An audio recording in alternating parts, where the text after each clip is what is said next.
theory. And what I'm suggesting is that there are two elements of consciousness. What I consider to be the over-self, which I term the Daemon, and the normal everyday personality, which I call the Daemon, the Eidolon. What this presentation does is it gives you some of the scientific background to why I come to these conclusions, because effectively it's the science that is important to me rather than the philosophy, because I think if it doesn't stand up scientifically, it's not a valid theory as far as I'm concerned. It is a supposition. So I'll take you through some of the background very quickly, and we'll have some questions at the end, hopefully.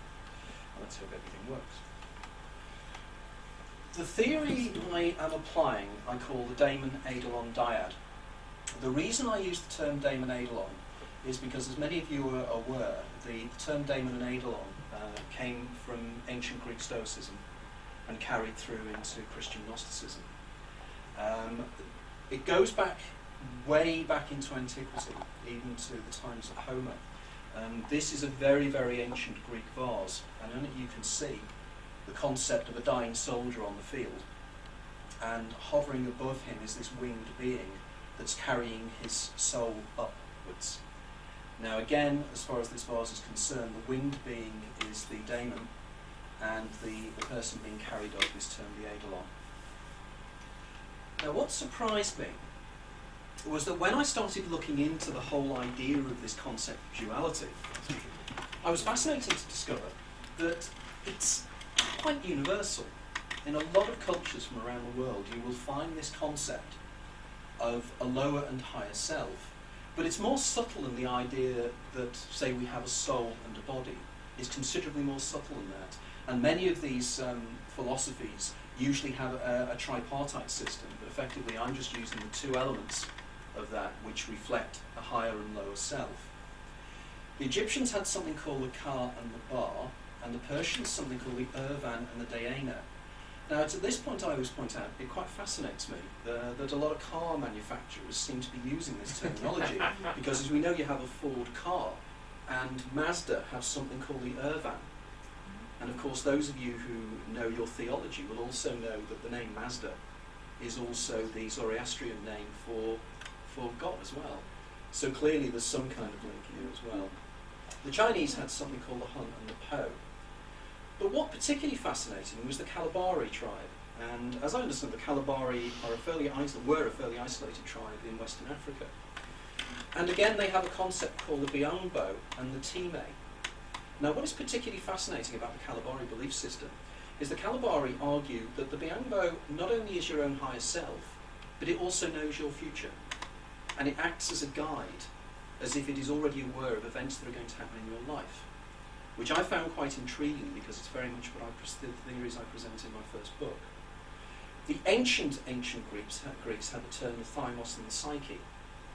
But what I was particularly interested in was within the Abrahamic religions, and the idea of whether this could be found in Judaism, Islam, and Christianity. And I was surprised to discover that yet again we find exactly the same theories, but they're always found in the Gnostic belief systems of those religious groups.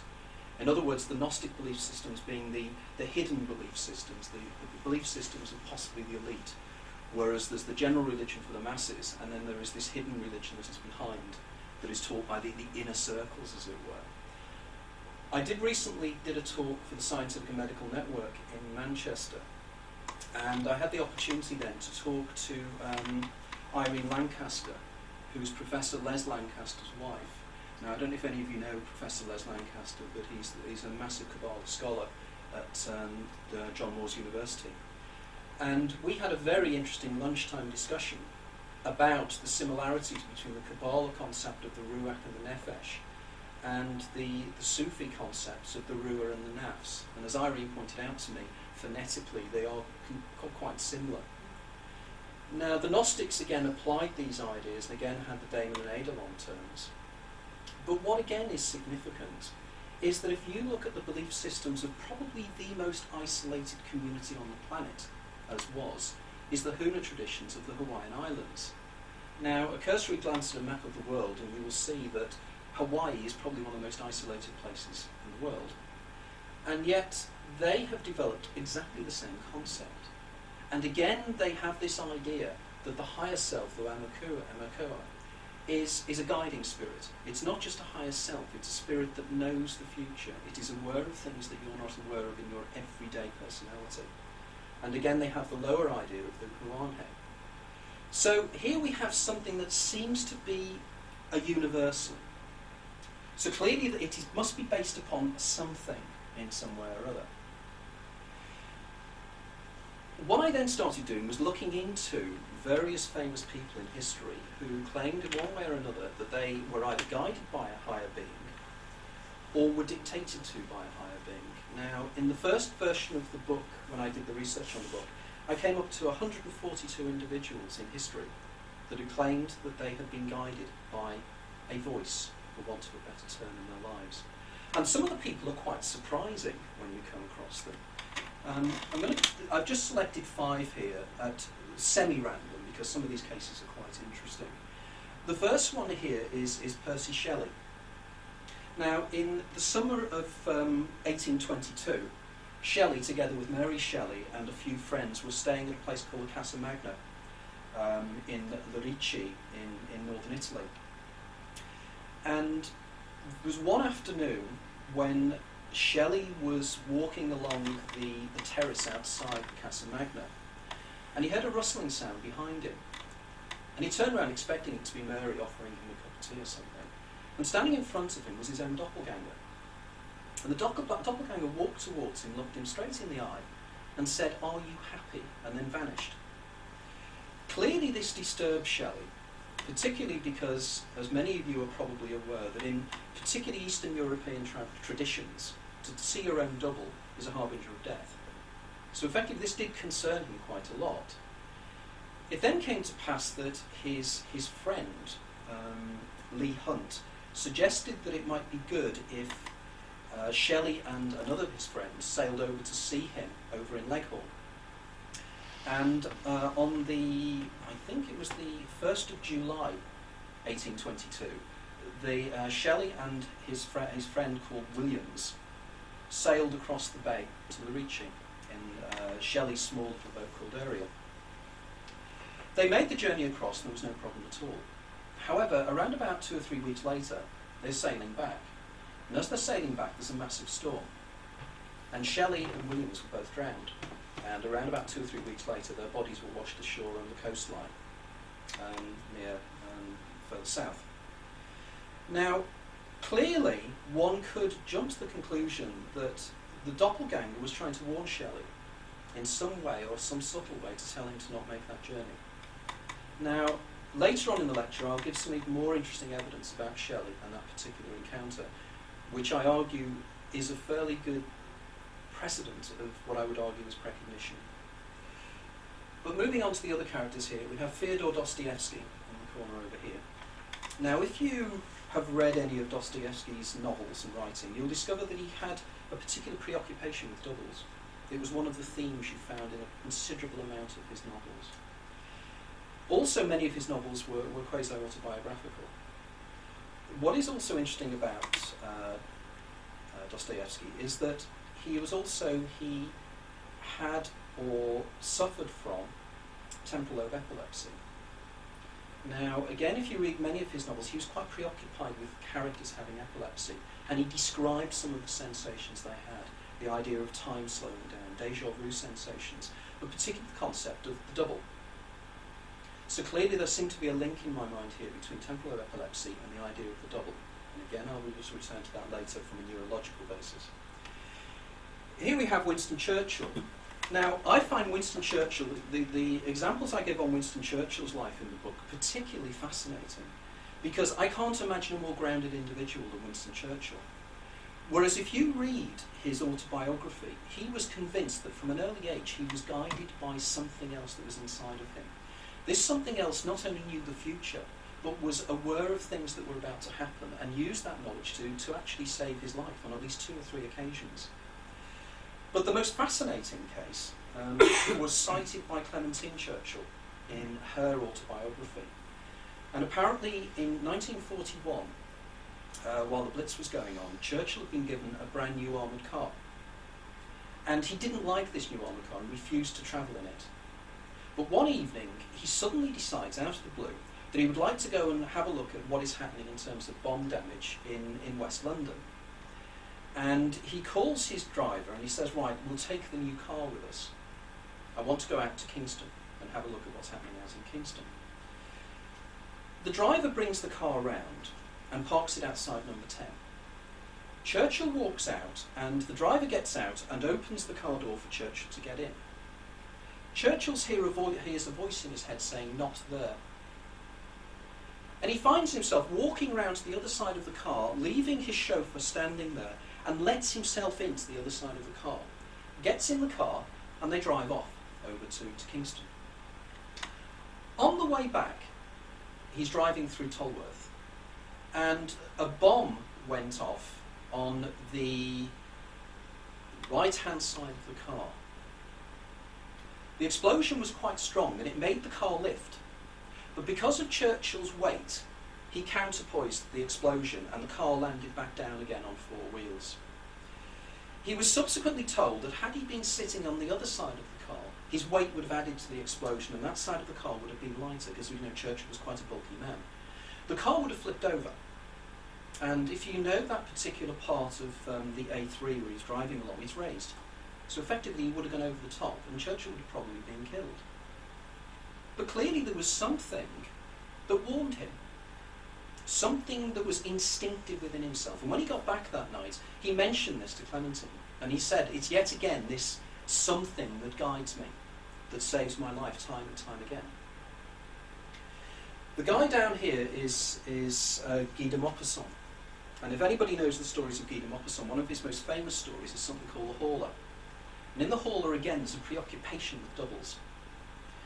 I've subsequently found out that for the last 3 years of Maupassant's life, he was convinced that he was two people. He was convinced that when he was writing, there was somebody sitting next to him all the time that was mirror imaging the things he did. It disturbed him to such an extent that 2 or 3 occasions he contemplated suicide over this. The guy in the middle is Rudyard Kipling. Now, I've always loved Kipling stories ever since I was young. But I never realised that Kipling had some very, very curious things happen to him in his life. He used to have very, very strong déjà vu sensations. But he was also convinced that most of his short stories, the plot of, or even the full storyline, had been dictated to him by a being in his head that spoke to him. He called this being his Daemon, exactly the same terminology I use. He claimed that the Daemon used to come to him and used to manifest itself to him and used to actually convince him to do certain things in certain ways. I'll give some examples of this. Kipling is walking in his garden one day and the Daemon manifests itself and it says, I've got an idea, we should write a story about the Norman invasions, you've never done that. Kipling turns round, Kipling's eidolon, for want of a better term, turns round and says, yeah, that's an excellent idea. Maybe I should do that.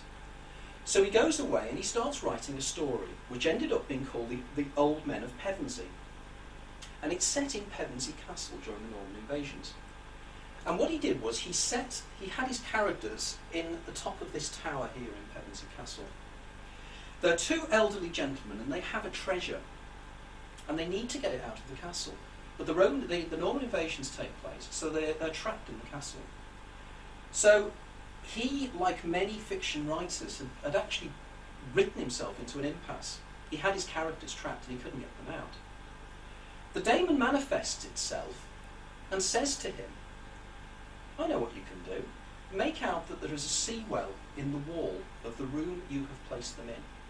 You can have them discover the sea well, climb down it, and swim to safety carrying the treasure. Kipling turned round to the Daemon. It's funny the way he had these conversations with this being. But he turned around and he said, well, that's not really possible because I know for a fact there isn't any sea well in the castle. The Daemon said, well, just go ahead, write it anyway. So he did. Now, I think he wrote that story, I think around 1913. In the mid-1930s, there were excavations done on Pevensey Castle. And they found the sea well, in the wall, in the room where he based his story. Again, you don't have to take my word for this. You can actually read that directly from his autobiography, which is called Something of Me. He turned around and he said, it was clear to me that whatever this being was, it had done this as a joke. It had deliberately set in my mind something that nobody knew about at that time, as a kind of a nudge into the ribs to say, I know things that you don't know. But that wasn't the only thing that this being used to do for him. He also wrote a story called On the Wall. And on the wall, he placed the 7th cohort of, I think it was the 13th Legion, on the wall. This was just something he did. He didn't know that that group had ever been there. He just placed it there as a literary device. He wasn't writing history, he was writing fiction. Also in one of the sequences in the story, he has the characters using a particular form of killing arrow. Again, it was a complete guess on his part.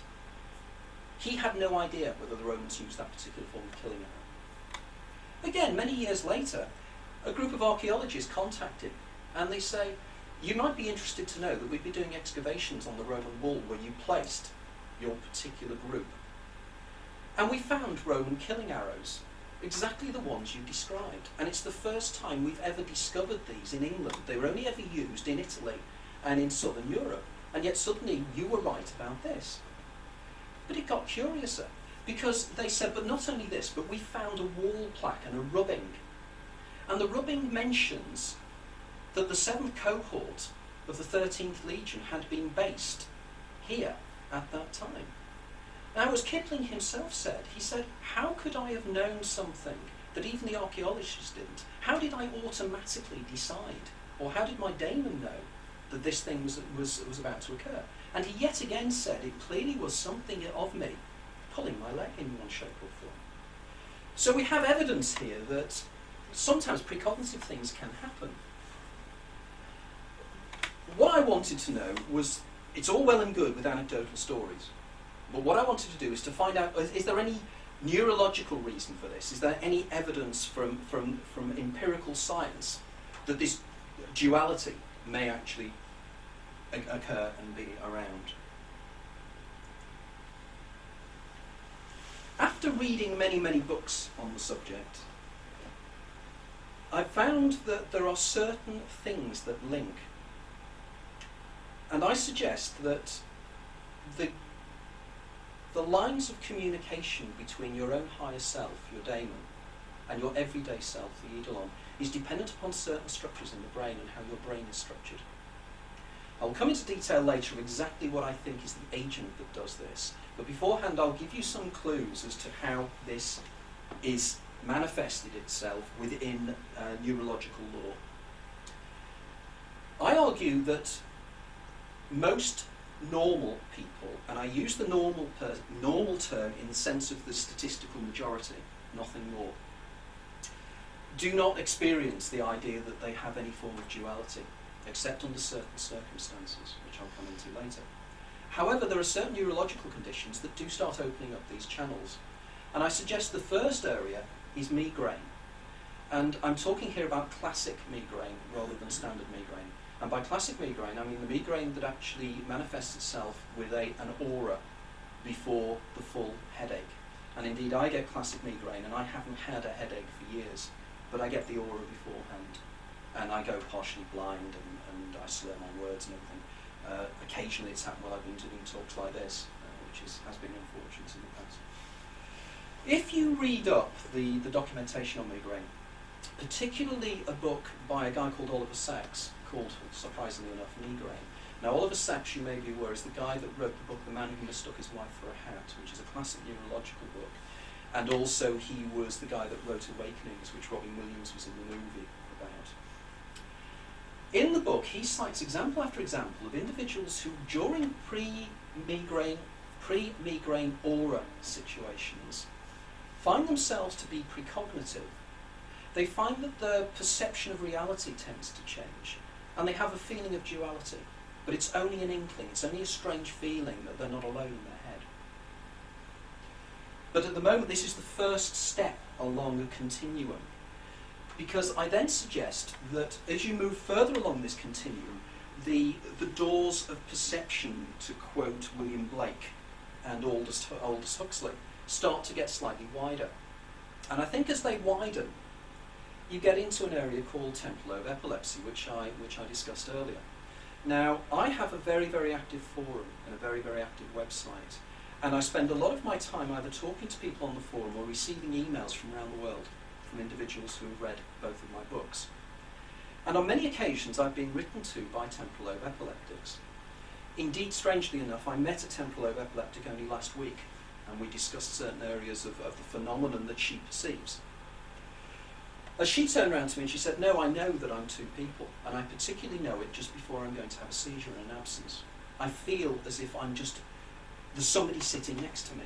It's really quite a peculiar sensation, which she said is very difficult to describe. And this is why an awful lot of people who have temporal lobe epilepsy are fascinated by my work, because, as they say, it's the first time anybody's really pointed out these things that are happening to us.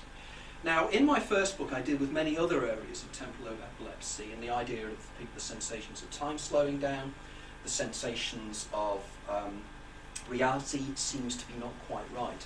So clearly there's something happening within temporal lobe epilepsy that are opening up the doors wider. This is a painting done by a temporal lobe epileptic who is a member of a group in New York that work with Professor Stephen Schachter, who is an expert on temporal lobe epilepsy. Now, this is a painting that one of the TLEs actually did. Now, again, you can see the message that's trying to be conveyed here is of another being inside their head. You know, I am two people.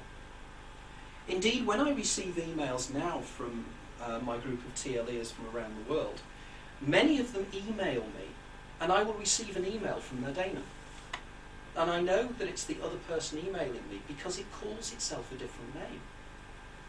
It's really quite strange and quite bizarre, you know, when you get totally different emails from people, because both personalities are communicating with me in one shape or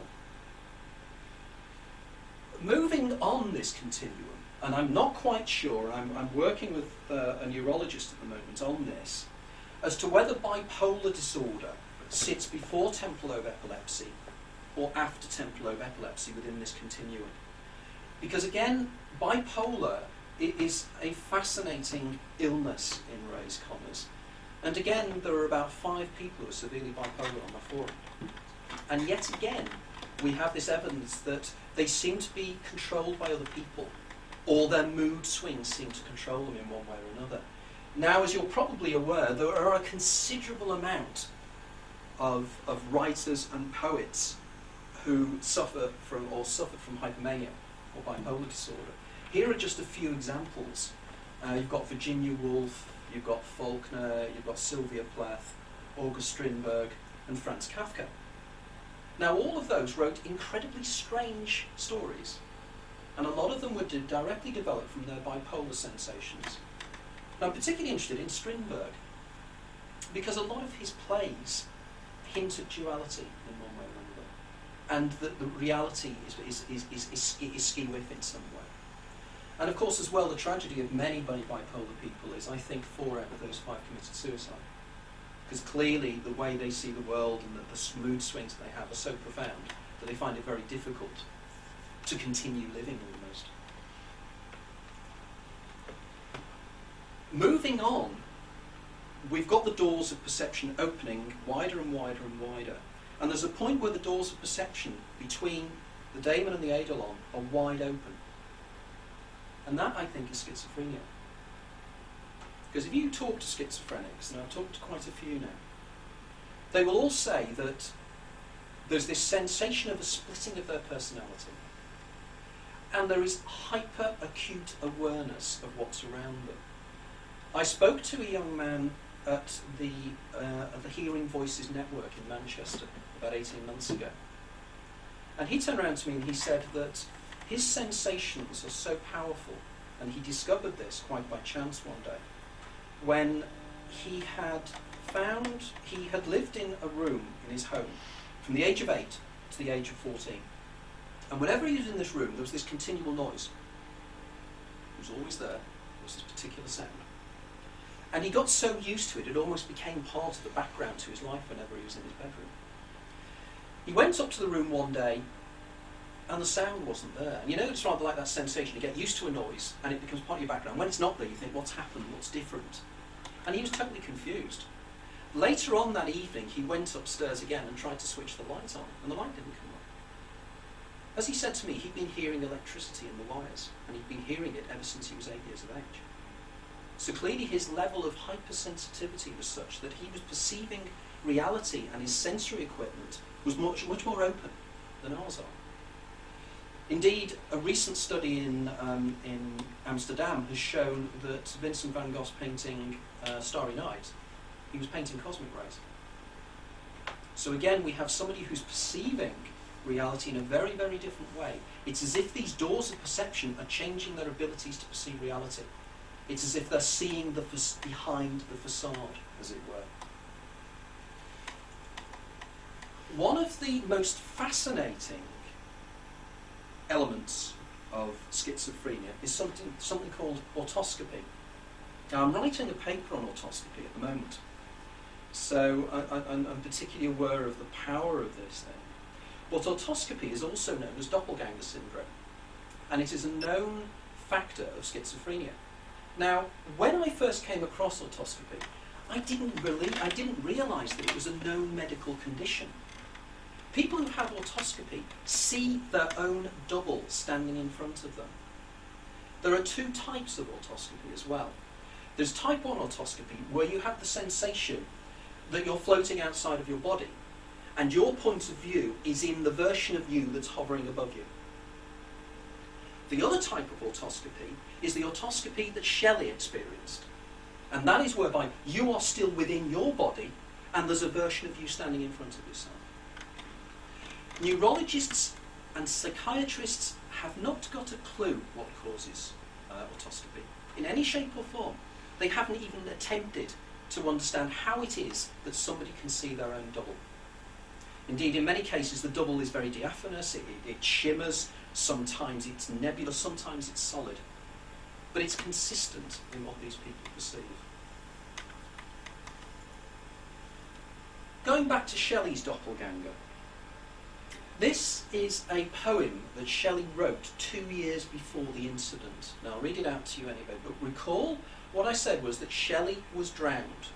His last images would have been a storm around him and probably the sails ripped and torn asunder as his boat went down. He wrote, "My spirit's back is driven, far from the shore, far from the trembling throng, whose sails were never to the tempest given. The mossy earth and sphered skies are riven. I am borne darkly, fearfully afar, whilst burning through the innermost veil of heaven, the soul of Adonis, like a star, beacons from the abode where the eternal are." Now, many of the temporal lobe epileptics and other individuals who have spoken to me say that they get flashes of the future, particularly when they're in the pre-seizure aura state. They just get flashes, like hypnopompic or hypnopompic, isn't it, and hypnagogic imagery. And it seems that it's the same kind of flashes, almost in your periphery vision of the future. Now, I wonder whether this is an example of this, where he's scattered images of his own death within this. Now, what I was also interested in is that, I don't normally mention this in talks, but there was another poem by Shelley called The Daemon of the World, where he discusses human duality, which I again cite in the book. So it's a possibility that he may have seen his own death in some shape or form. I've cited the example of what it must be like as these doors of perception are opened, and I've taken an original description of perception by the great philosopher-scientist Raymond Johnson, and I've applied this to my own idea of what it must be like when the doors of perception are flung open and you effectively become schizophrenic. And I say it's rather like you've lived your whole life in one of those Irish towers, the top of an Irish tower, and it has 5 windows, and you perceive reality through those 5 windows. What I suggest is that when somebody's brain structures are such that schizophrenia starts to manifest itself, it's as if you spotted a trapdoor in the roof, and you've opened the trapdoor, and suddenly you're perceiving reality as it really is, the reality behind the reality. Now, there is a talk I also do on particle physics, which clearly I haven't got time to do here, but one of the areas I discuss is the hard science behind the idea that there's a reality behind the reality, and I cite the theories of Professor David Bohm. And David Bohm suggested something called the implicate order, and he also suggested that reality was holographic in nature. And I argue that what happened to my friend when he could hear the electricity in the wires, and indeed what Vincent van Gogh perceived, was the reality behind the reality. It's something I call the Bohmian IMAX. Okay? So here we have the idea that your doors of perception are wide open. And it was Blake, as I've said, who was the first person to really use this term. And his words resonate. If the doors of perception were cleansed, everything would appear to man as it is, infinite. For man has closed himself up till he sees all things through a narrow chinks of his cavern. Now obviously there's a Platonic link there. But effectively what Blake is saying is something that has been subsequently developed by people like Henri Bergson and Aldous Huxley. That the brain is an attenuator. The brain is there to take out information, because if we took all the information that was coming in at any one time, it would drive us insane. So what the brain does, it selects the things you need in order to function as a human being. So how does this work within the brain? Where's the neurology of this? Well, I suggest that the culprit of all this, there are two culprits. The first one is this structure here, called the corpus callosum. And the corpus callosum is a muscle-like body that links, and muscle and nerves that links the two hemispheres of the brain. I suggest that depending upon how much information travels across that gap, depends upon the levels of perception of reality. As I said, we have migraine, we have temporal lobe epilepsy, we have bipolar, and we have schizophrenia. However, when those communication channels, the corpus callosum, is cut, some very, very strange things have been recorded. In the 1950s and 1960s, there was a series of operations done on individuals that had severe epilepsy. And the idea how to cure severe epilepsy was literally to cut the corpus callosum and stop the storm travelling across from one hemisphere to another. And in doing so, it would stop the person becoming unconscious, because you'd only become unconscious if the whole brain is affected by the storm. So there was very, very radical surgery done. Now, I think it was a guy called Roger Sperry had been experimenting this for some time, and he'd been experimenting with cats. And he found that it really, whether the brain was cut or not, the cats were not affected mentally. They seemed to function perfectly adequately. So they started to do it on human beings. And when they started doing this, they were surprised that when they did it, they ended up with not one person but two. And many, many experiments were done with individuals who'd had a split brain in one description or another. And indeed, ironically enough, I was talking to somebody only a few days ago who actually has a split brain. It was quite fascinating, and I'll tell you that later.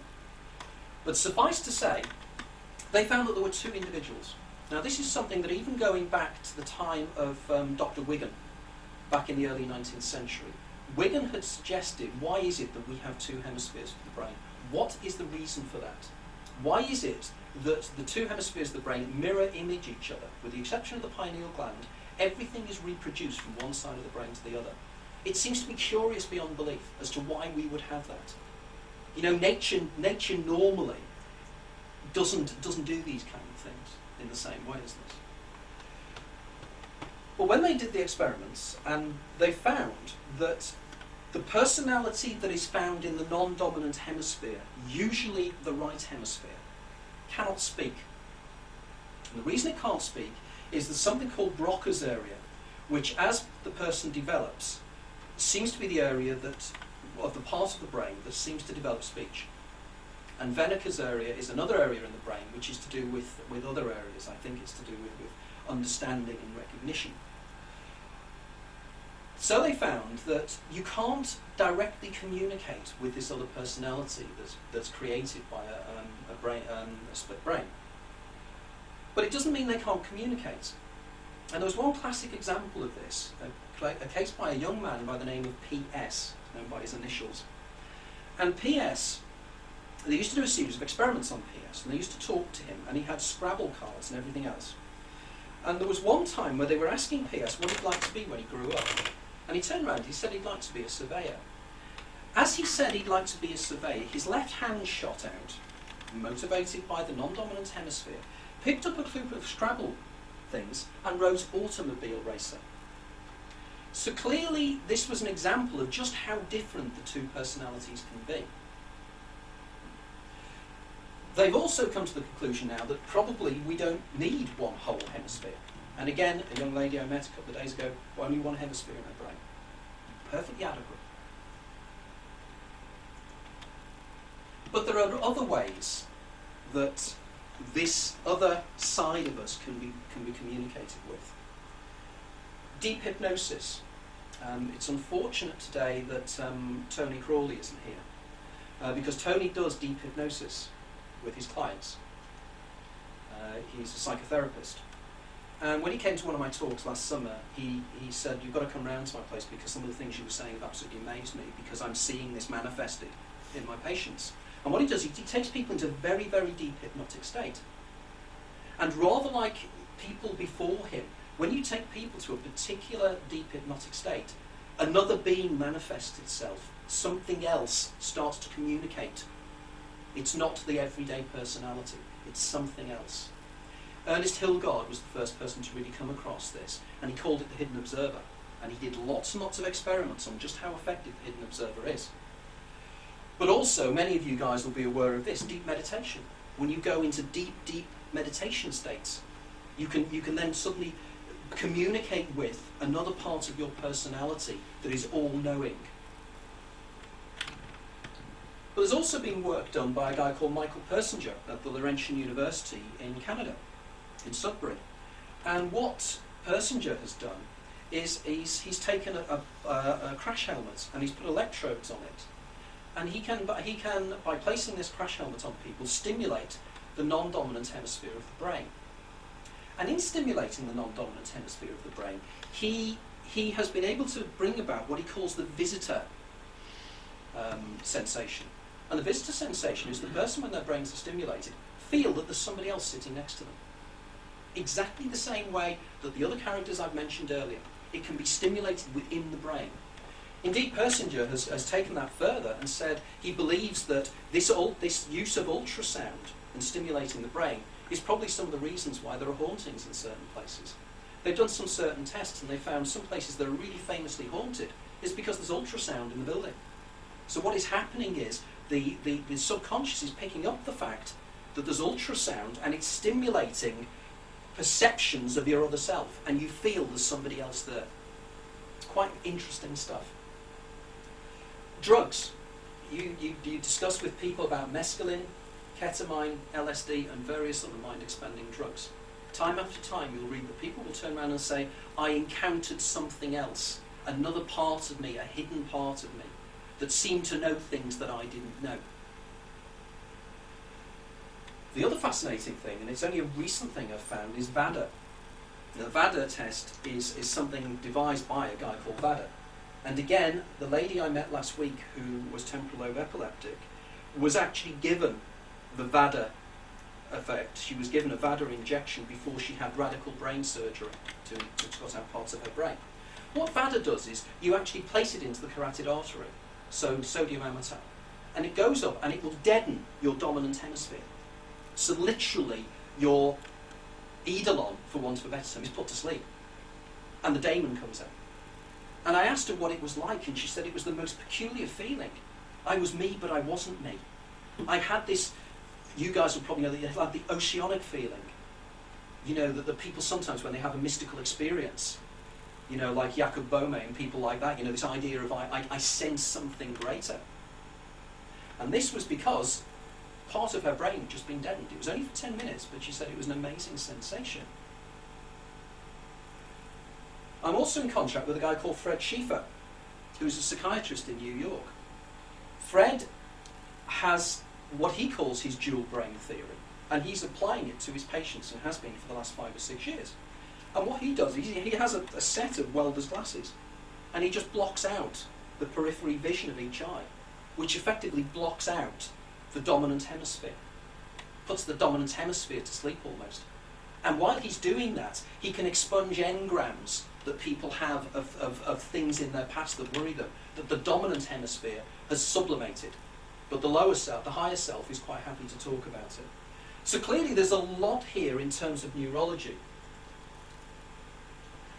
Well, that's all well and good. I've given you some of the neurology and everything else. But what I haven't explained is, well, how does the daemon, the higher self, know so much about the future life?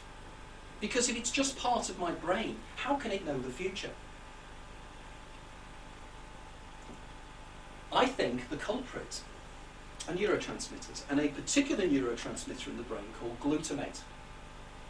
Now, as you're probably aware, neurotransmitters are those chemicals in the brain that facilitate communication between the neurons of the brain. The neurons of the brain do not touch. They have something called a synaptic cleft.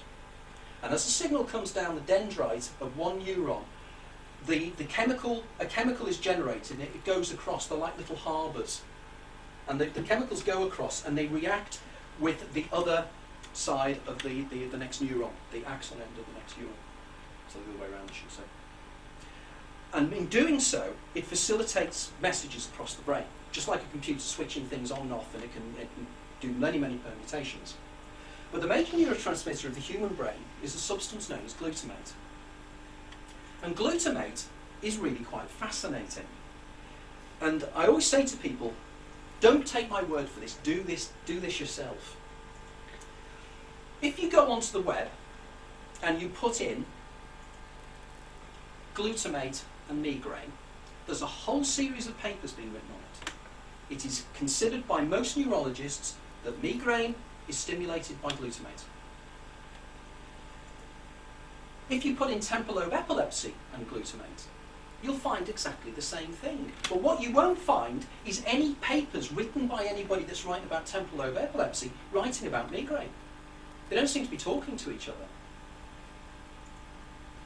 You then have bipolar disorder, glutamate. Again, it is the main thing that causes bipolar disorder. And even schizophrenia. Glutamate is known as the cause of schizophrenia as well. So clearly, there is a link here between glutamate and the illnesses that are, or not the illnesses, that's the wrong term, the brain states that I've been discussing earlier. So clearly there is some form of linkage here. Indeed, at the moment, I'm trying to contact, or I have been emailed, and I'm hoping when he's back in the UK he'll contact me, is a guy called Carl Janssen, who's been working with glutamate, or glutamate equivalents, which is ketamine, on volunteer patients down at the Maudsley Hospital. And what he has found is that there's something else that glutamate seems to be responsible for, near-death experience. By giving his volunteers ketamine, which is virtually neurologically identical to glutamate, he can reproduce in his patients near-death experiences. The floating out of the body, the going down the tunnel, every single classic on what is called the Grayson scale. So clearly there is a link here. But it's one thing that we all will do, is die. It's the one thing we know. Like taxes, death is inevitable. So it's at this stage, I argue, that the glutamate that is responsible for all these things will experience that brain state at that point. If you start looking at even the mystical traditions, you'll find that there is this idea that at the point of death there's either a breaking apart or a coming together of the two elements of personality. And it's interesting, they either say they break apart or they come together. In fact, a guy called Peter Novak has written a book in America that's been quite popular, taking it from a theological point of view, the idea at the point of death we split into two individuals, into two personalities. But this is something taken from the Zohar. And it says, the Neshima is above and the Ruach is below, and they join like male and female. When they're united, they shine with a supernal light, and in this union they are together called Ner, Lamb. The soul of man is the Ner of God. And what is Ner? Neshima Ruach. And again, when do they say this uniting takes place? at the point of death. Many of you will probably seen this before, but it's for those of you that haven't seen it. This really tries to get across the idea of why I think such a peculiar thing takes place.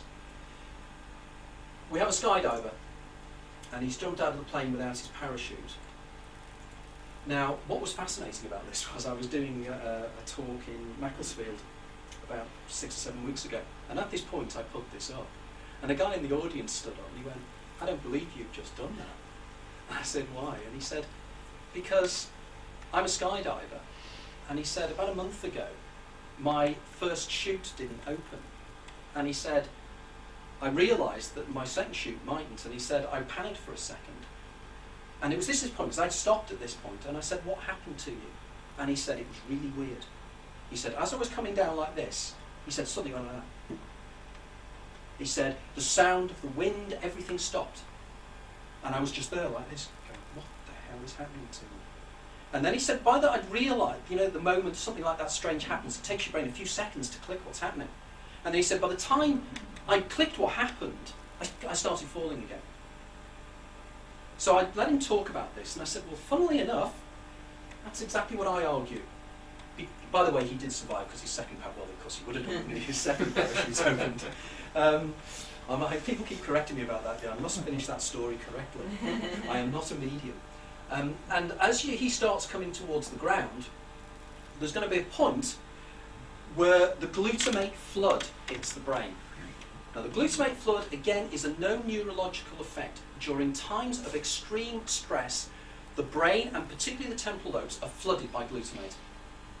And in order to protect itself, the temporal lobes put up something called the NMDA barrier, which is literally something cutting off the harbours, which stops the glutamate getting into that areas of the brain. In doing so, it brings about hypoxia, oxygen starvation. And it starts excitotoxicity, cell death. But what this sensation also brings about is time slowing down.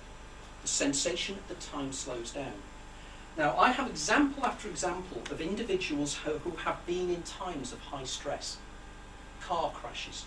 One lady falling off her horse, and she said it took her 10 minutes to fall off her horse. She just fell, she was falling, and the next minute she was falling forever. Car crashes, example after example of individuals who turn around and say, it just all slowed down. Classic example of that, one of my directors at work was telling me that he was driving down the M6 about 2 years ago. As he was driving down the M6, his wife was sitting next to him, and they were towing a caravan. And as he was towing the caravan, as they were driving along, he heard a crashing sound behind him. And he looked in the rear view mirror, and he could see his caravan disintegrating in slow motion. And as it disintegrated, out of the mess of the caravan came the bonnet of the car. And he watched the bonnet of the car smash his back window and come in through the back of the car. They were pushed across the central reservation, or through or along the side of the central reservation, across the other side and down into an embankment. As they were doing this, he looked at his wife and he said everything started going in slow motion, and he said my wife was bouncing around the car all over the place. And he said, it was the strangest feeling because I wasn't the least bit upset. In fact, the thing that went through my mind was, I've just spent £13,000 on a twin hip replacement for her, and she's going to die in a car crash. Now, this is a known effect. A guy called Mike Sabon has been working on this, and it is again this state of elation that the glutamate flood also brings about. You're not worried about dying because you're suddenly not scared anymore. Even though you may be seeming to be screaming, in effect, you inside your head, that's not happening. Quite an interesting idea. So here we have this guy, glutamate flood hits, time starts to slow down. As time slows down, I argue that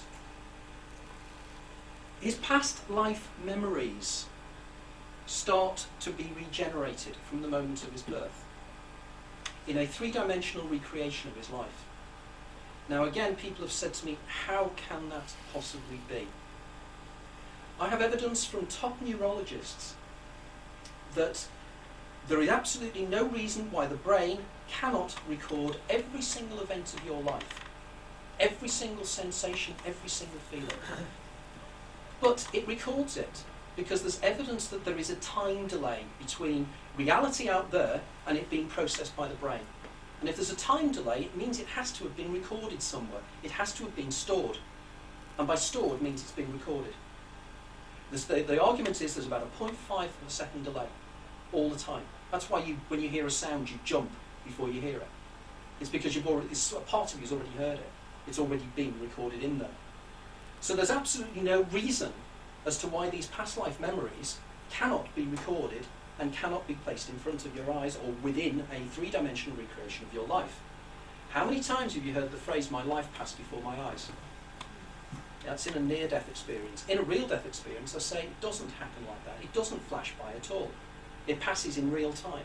A literal, minute-by-minute recreation of your life, living inside something like the Matrix in the movie. And this three-dimensional reality I call the Bonian IMAX. And again, the lecture I do on particle physics and my first book, I deal with exactly how this mechanism works.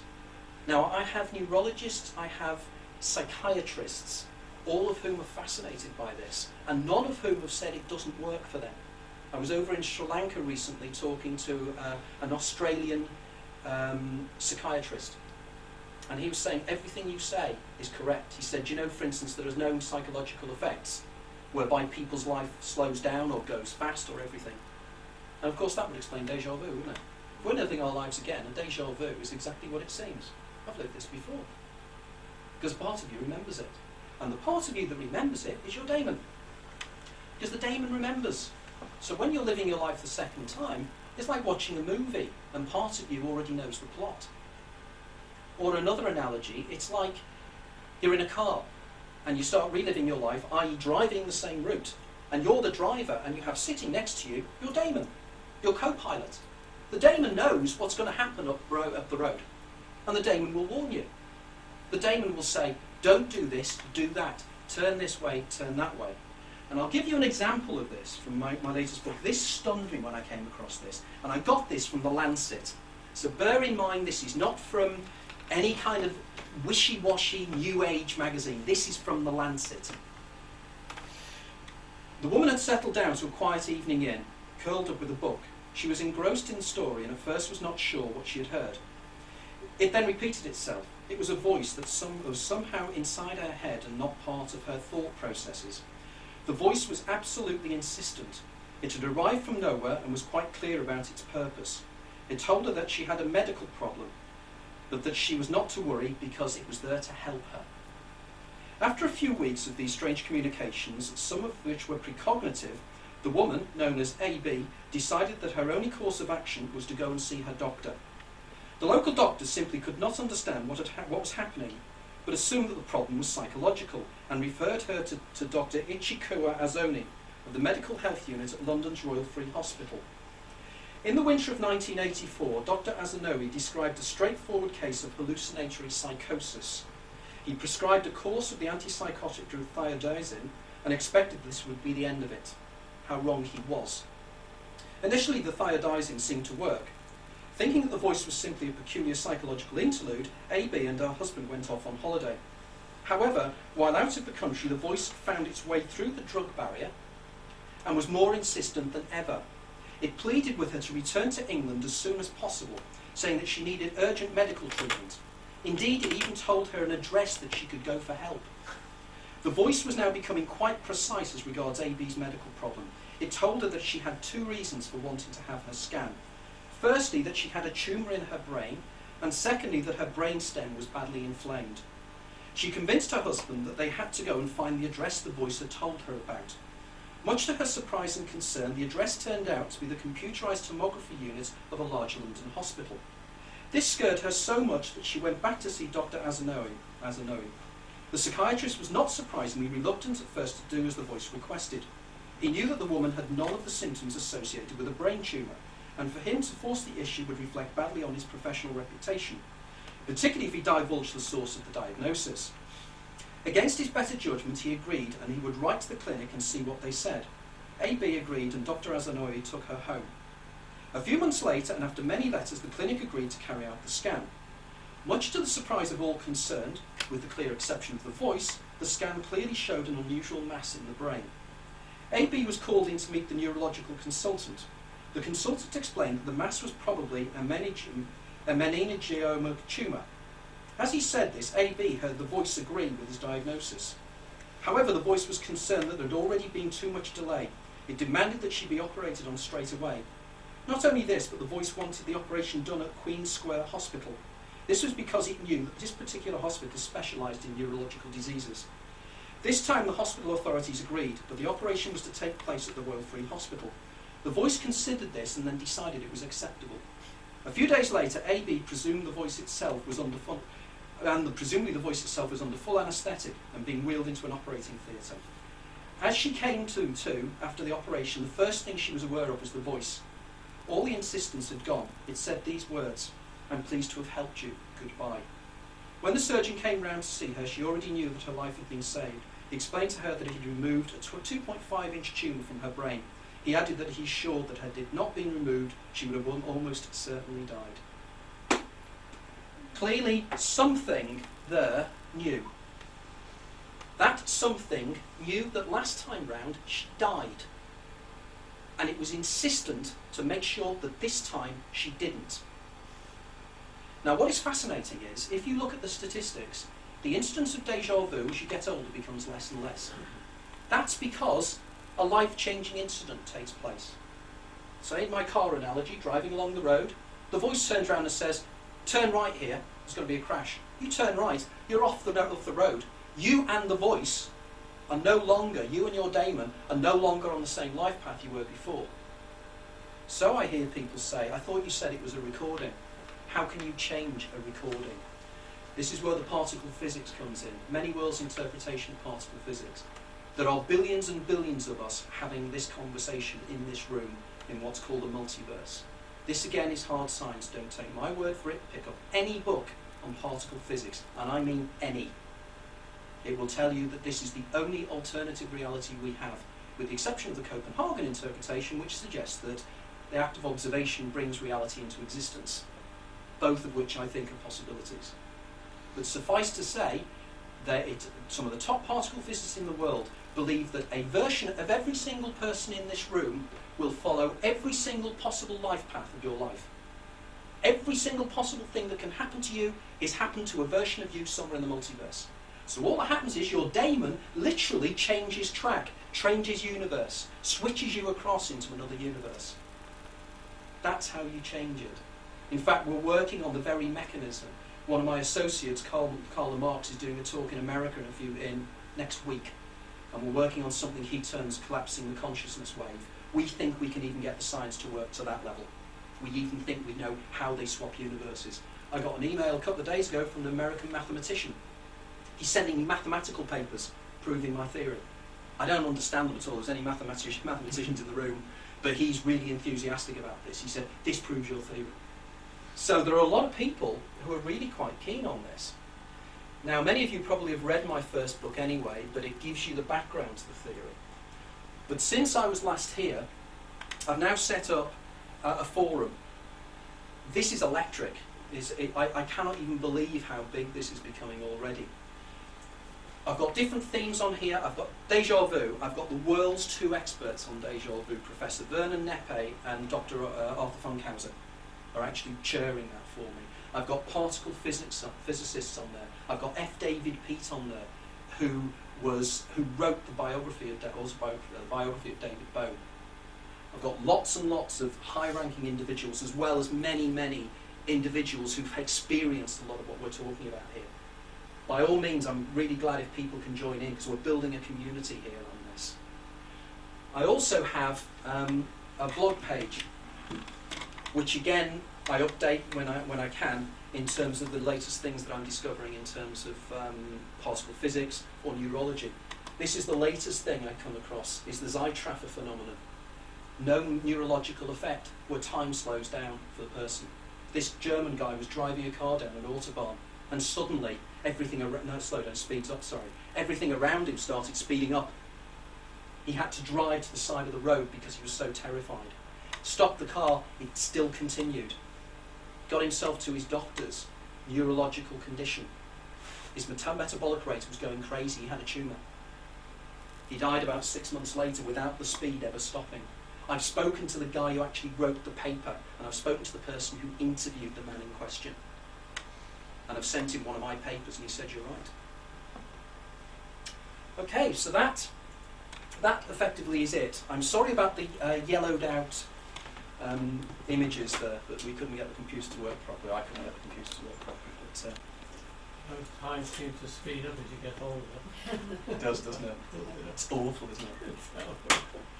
It's like this eternal reoccurrence thing, isn't it? It's totally that. You see, when you were speaking before, you mentioned the Daemon taking you off on another pathway.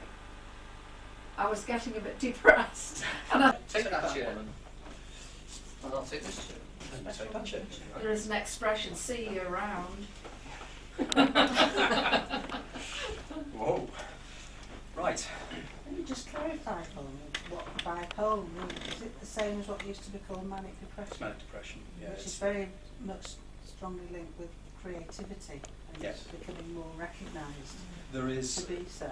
There has been a series of books written by a lady called Kay Jameson called Midnight Disease, and it very much focuses in on creativity.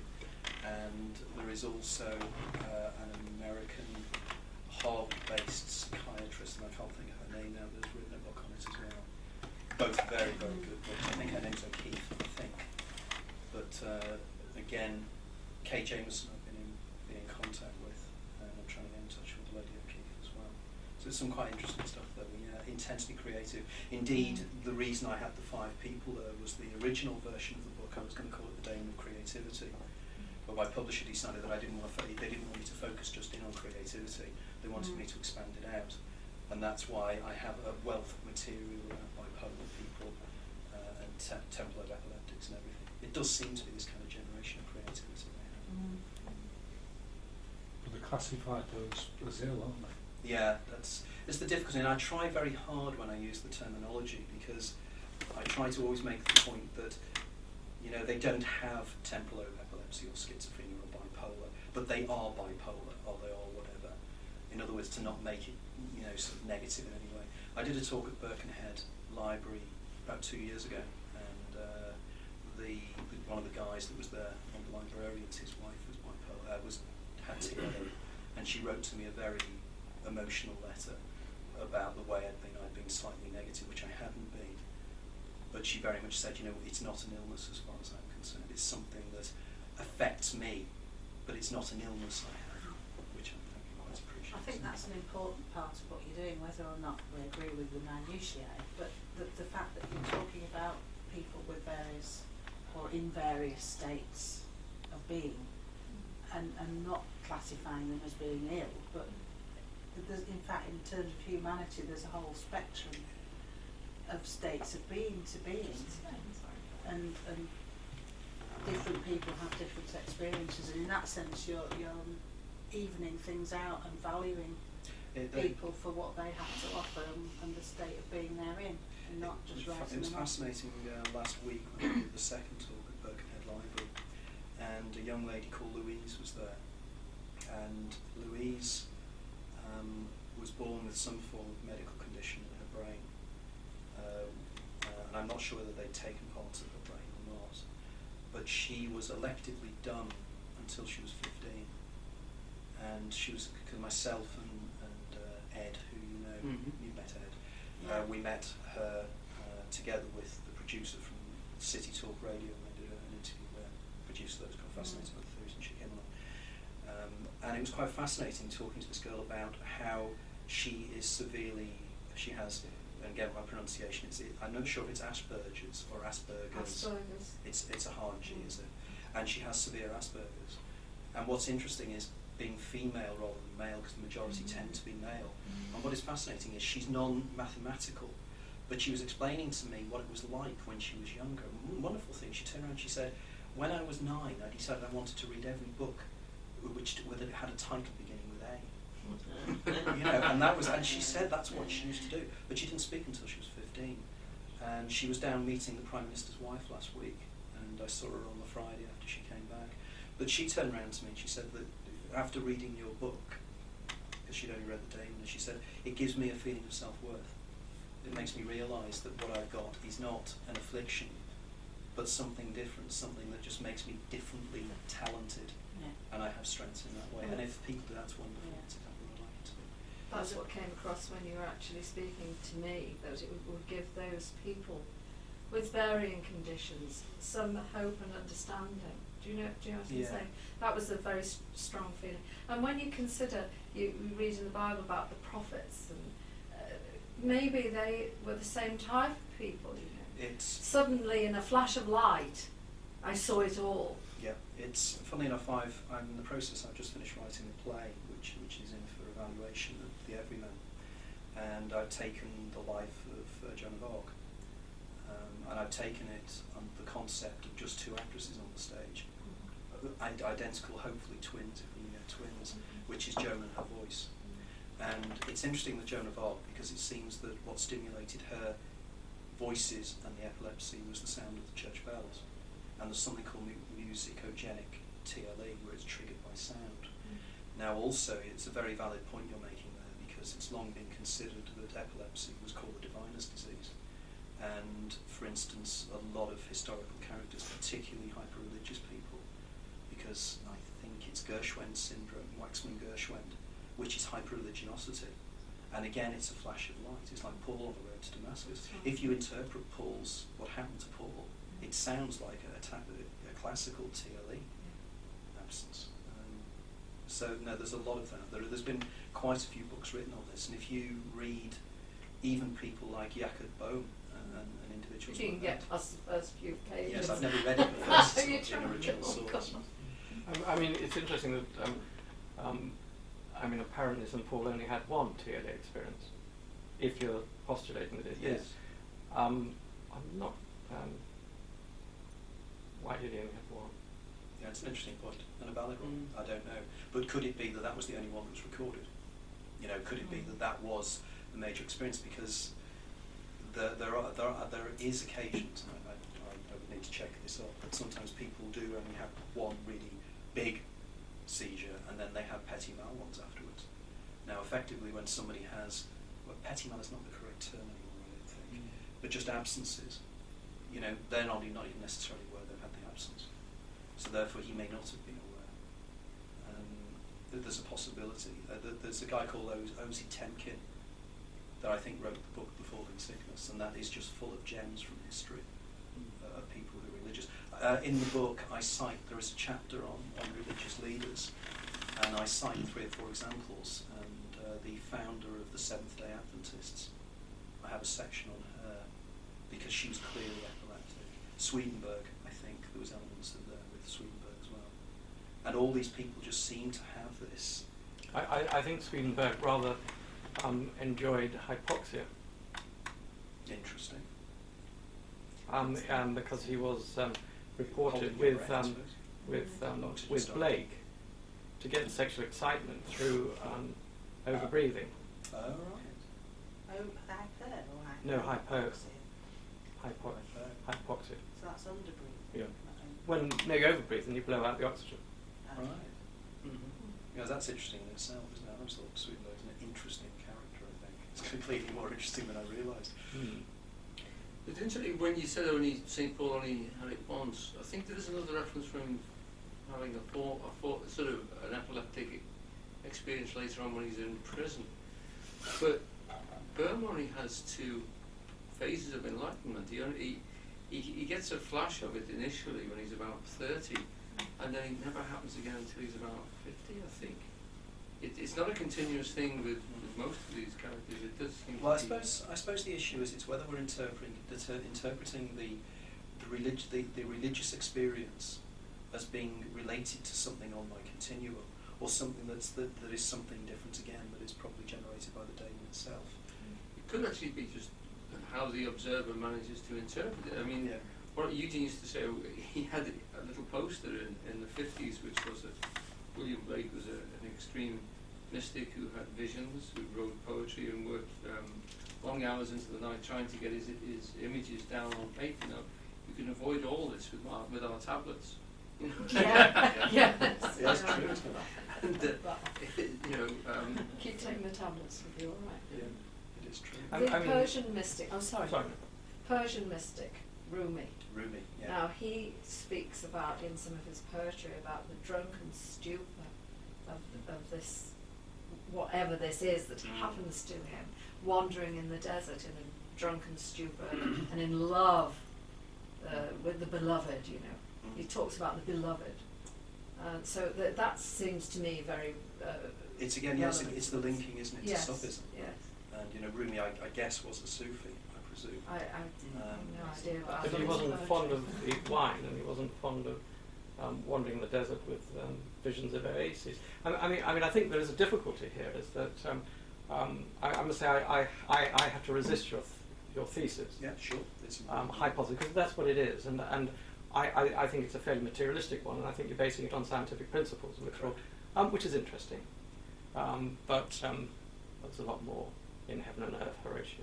Oh no, I don't disagree. But I think the other problem, just quickly, is that it is we can be led astray by considering what other periods and other times, other people have described as experiences.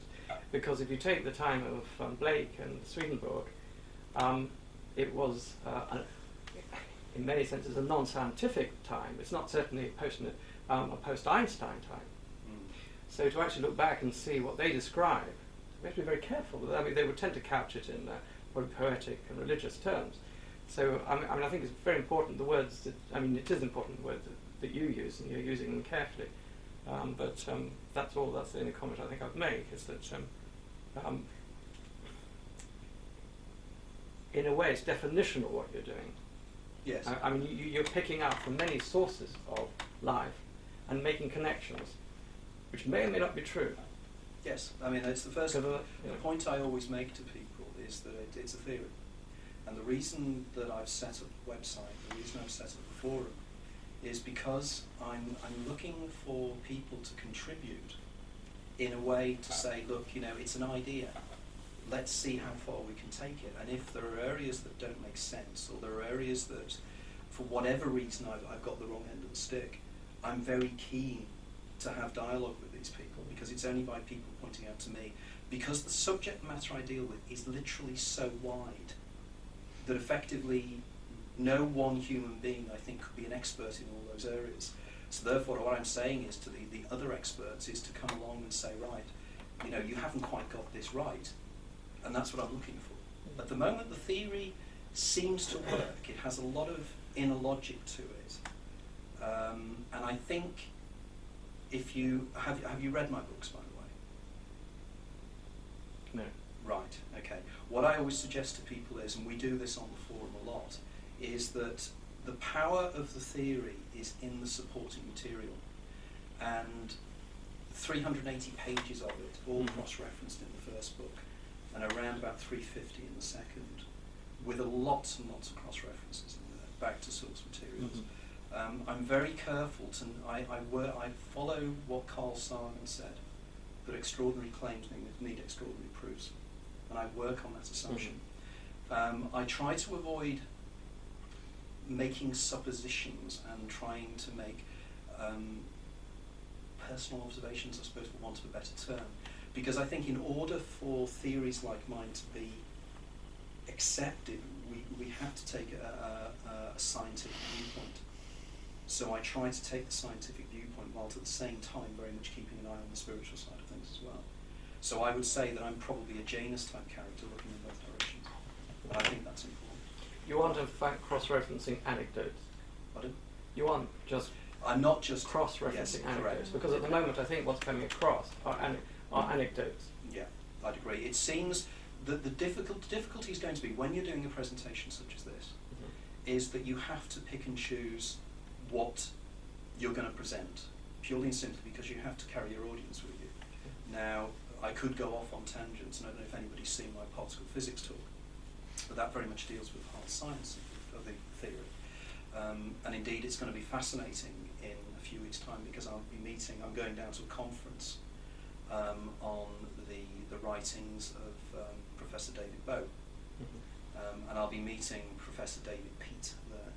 David, actually, funnily enough, comes from Heswell originally, and he worked with Bowe in the 1950s and 1960s.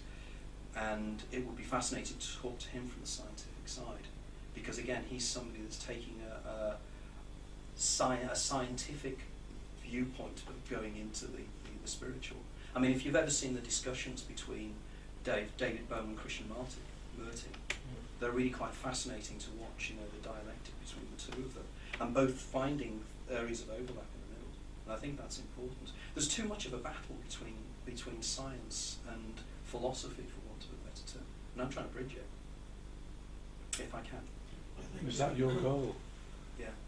Well, it's an interesting thing to have a goal. I've never really had a goal. It's all just happened. I never had a game plan at all along with this whole exercise. It started literally as trying to explain déjà vu, and it just spun off into so many wonderful areas, and I've learned so much. It's been a wonderful adventure over the last 7 or 8 years, and finding writers and individuals that I've never have come across in a million years. But my goal is probably, I mean, if people know me, they know I'm not that kind of person. I'm a why me person. I keep thinking, why me, why now? Why is this happening the way it is? I got an email from an American film producer about 2 weeks ago, wanting to involve me in a movie that they're making in America. And they want me to go to New York to be interviewed for part of the movie. And I keep thinking, I'm a little kid from Bromley here. This doesn't happen to people from Bromley. But it seems that other people are taking the ideas, and it seems to resonate with certain people. It's a term I use. It's not my own term, clearly, but Weltgeist, and the idea of that there is an undercurrent. Because if you look at the themes I'm dealing with here, they're in movies, they're in books, they're in films. On the forum, we have something called Itladian literature, and Itladian cinema. And Itladian is just the initials of my first book. And there are people on there, and they're citing movie after movie that has themes like this. It's as if there's this undercurrent, and it's forcing itself to the surface at the moment. I'm not saying I'm the midwife, far from it, and there are probably other people far better qualified than me. But at the moment, it seems to be only me that's made these links. I'm sure it isn't, but it seems to me at the moment that that's the case. Well, one of the things that concerned me was my own possible self-delusion in respect of about 40 years ago. I experimented for about 3 months with out-of-body experiences, and I discovered that if you could observe your dreaming and hold the dream at a certain position and wake yourself up, say I'm waking, holding the dream, you'd find yourself not in the body. You'd be somewhere else in space-time. Well, the problem was proving this. So what I did is I used to have one fixed point, sound source, and I would think, feel, will, because I've been working with Eugene at the time. And by thinking at certain distances, feeling at certain distances, and willing at certain distance, I apparently moved in space and time. To prove it, I took a position line, the sound source, position line, moved in space, checked the sound source, transferred the position line, and got a fix, and I was proving to myself that there was in fact moving in space-time. Right. What bothered me, I had been studying navigation quite a lot, because I was a master mariner. And I thought, well, this is where the delusion comes in, because I know enough about navigation, or I did know enough about it. Was my brain setting up that hypothesis? Was I solving my own problem? And there was a lot of other things that went on at the time, but I was just one of them. And I thought to myself, well, I don't think something you don't. This is from my own view. I'm not saying from anybody else's viewpoint, but from my own viewpoint. It's the point you're making there about out-of-the-body experiences. You're probably aware that there's a series of experiments being done at the moment at the University of Southampton Hospital by a guy called Sam Parnia. And Sam and myself are both members of the International Association of Near-Death Studies. And what they're trying to do is to prove categorically whether during a near-death experience that the soul, for want of a better term, leaves the body. And they're trying to find ways and means where veridical perceptions that can be proven from external sources, and they've set up some quite clever experiments to find out.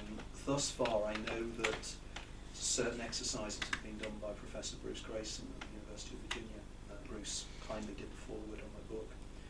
And Bruce and his associates have been trying now for the last 10 years, something like that.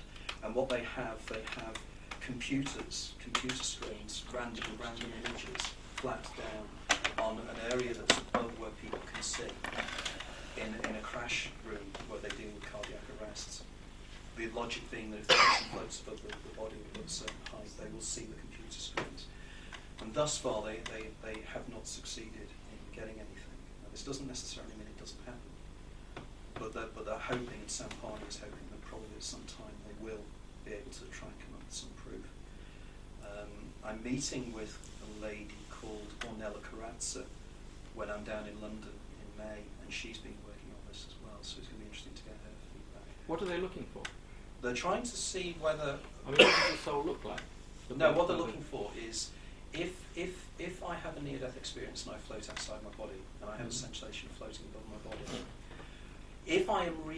if it is not autoscopy, and I'm still not in my brain, I should be able to see things that I can't see from the bed. You do that with remote viewing, though, don't you? Exactly, with remote. Funnily enough, a lot of the remote viewing, and Alan did an experiment with me on remote viewing, which couldn't literally blow my socks off because that was an interesting thing. But it amazed me, and it really was incredible what happened then. Now, going off on a tangent, what we're working on at the moment is the idea that there's a consciousness wave. The consciousness wave is out there continually. And what consciousness does is it collapses the consciousness wave in exactly the same way in particle physics that a wave becomes a particle, depending upon the act of observation. And this is the latest area because we think we can probably bridge this idea of non-bodily perceptions. Because if you're twigging into a consciousness, maybe it's a little bit different. It's almost updating a lot of what Eugene used to say. Yeah. About reflexive self-consciousness. It's very similar. You know, and what we're doing is we're taking the science and saying we think scientifically we might be able to prove this. You know, so I do not disregard anything because if people experience it, that you have to look at it. There are a friend of mine, a very close friend of mine, who's in the Scientific and Medical Network, goes over twice a year to the Monroe Institute, and he regularly does a lot of this stuff. And he said, no, it works. And, you know, I believe him, because he's the kind of guy I would believe. I was curious about this lack of oxygen, because I noticed, you may think it's a load of rubbish, but returning to the body, it was in a catatonic state.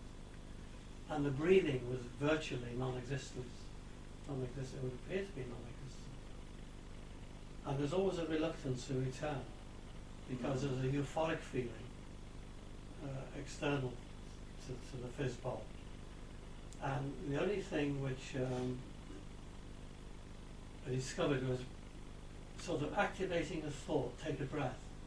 It appeared that taking the breath, sort of starting this process of taking a breath, it was like a jump. You go, a jump, and then you jump, and you would reconnect.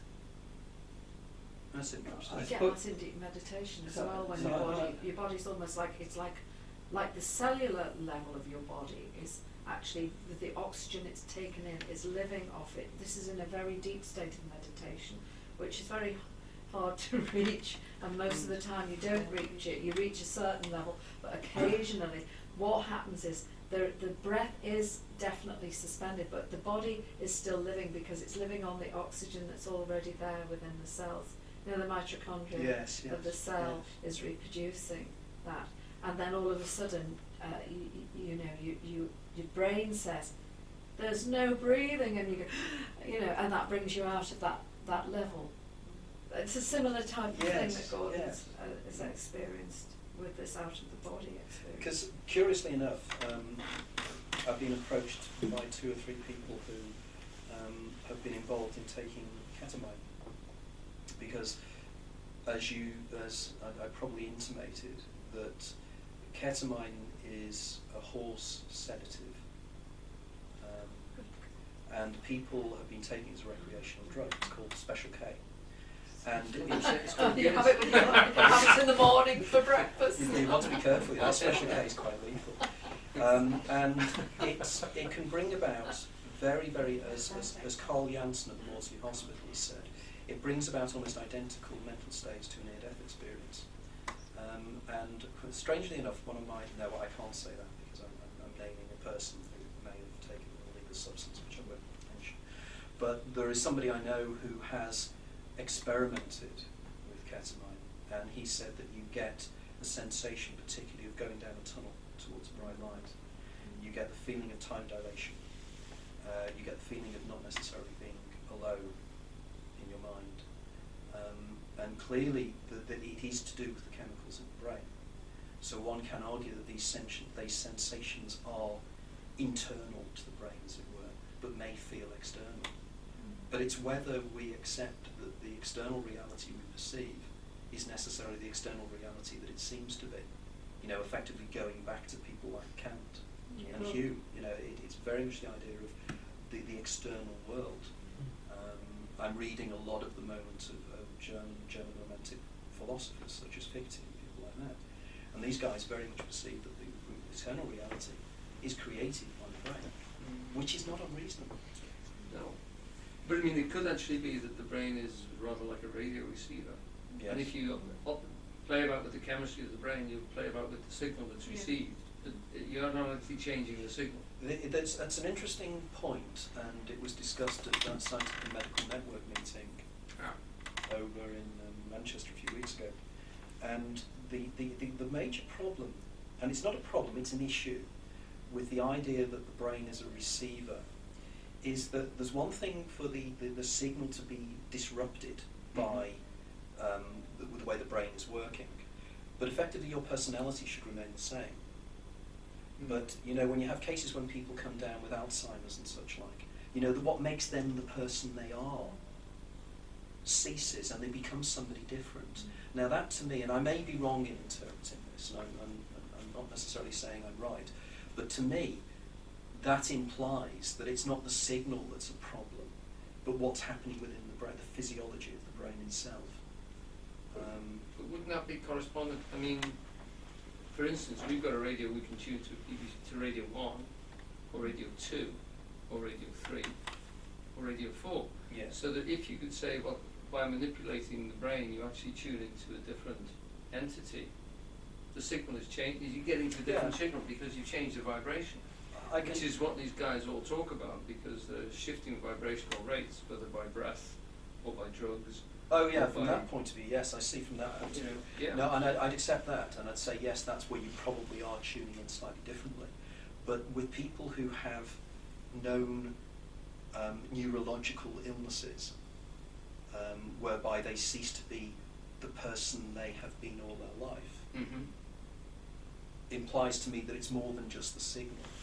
You know, effectively, it's the classic example of the guy in the 1840s who had a huge bolt fired through his frontal lobe, and after that his personality was completely different. Now effectively, would that be because the brain damage was such that he couldn't attune to the person he used to be, and has suddenly become somebody different, but he became much more aggressive and just a totally different individual because of brain damage to his frontal lobes? And I genuinely don't know. Yeah, that. I agree that But it's an interesting debate. Both things really need to be considered. Yes. But it would explain how people can then go off, can actually bring up voices and can channel things. Yes. Really, you know, by taking themselves into a state of altered breath or obviously.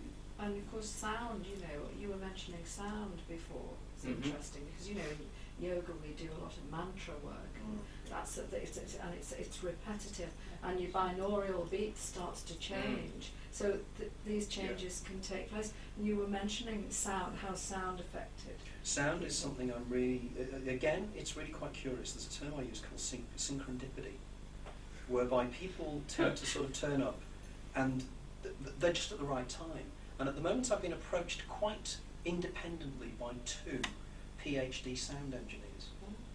And there's one guy in Manchester that's a member of the Scientific and Medical Network, and he came along to one of my talks, and he said that an awful lot of what you're saying, it could be sound, it's to do with sound and vibrations of sound. And he said he was going to meet up with me in a few weeks' time to discuss his theories on this. And he was telling me he's doing some very esoteric work with superfine sound. And he said you can reproduce sound now that is so perfect, and you can position it right in the centre of the head of the person listening to the music. And he said it can cause amazing changes in how that person perceives reality. Which is interesting. And then at Birkenhead, another guy was there, and he was a sound engineer as well. And he was taking it from another angle. So we're actually moving off into sound waves as well. So clearly that there is a lot here that we're touching upon, I think. One of the first little booklets Eugene ever wrote, came across it in the late 1950s, I think. And his first line says, talking about hermeneutics, an organ of thought rooted in the sonic geometry of the universe. Yes. Those are his words. And Burma wrote a lot of books, and you can get them via on the internet. And one of them is about letters, words, and the significance of these letters as part of this sound geometry. But it's always coming down, isn't it, to the Kabbalah? I mean, because a lot of the Kabbalah is about the sound of the Hebrew alphabet, isn't it, as I understand it? Yeah. You know, so clearly there is something in sound resonating in some way. Well, the square Hebrew is very much links all the letters to these sound structures, same as Sanskrit. Right. Don't they reckon the henges, like Stonehenge and an awful lot of one of these places, are actually used for sound themselves, whether it was drumming or some sort of thing. It's that place in Malta as well, was it? Oh yes. We reckon that was built for reasons of sound. Particular acoustic qualities. Particular acoustic qualities, and that I think that goes the same for an awful lot of the henges as well. Because this is interesting you say this, because when the last one, Scientific Medical Network one we went to in Manchester, we had a lady called Mandy Salk, and Mandy has these Tibetan chime bowls.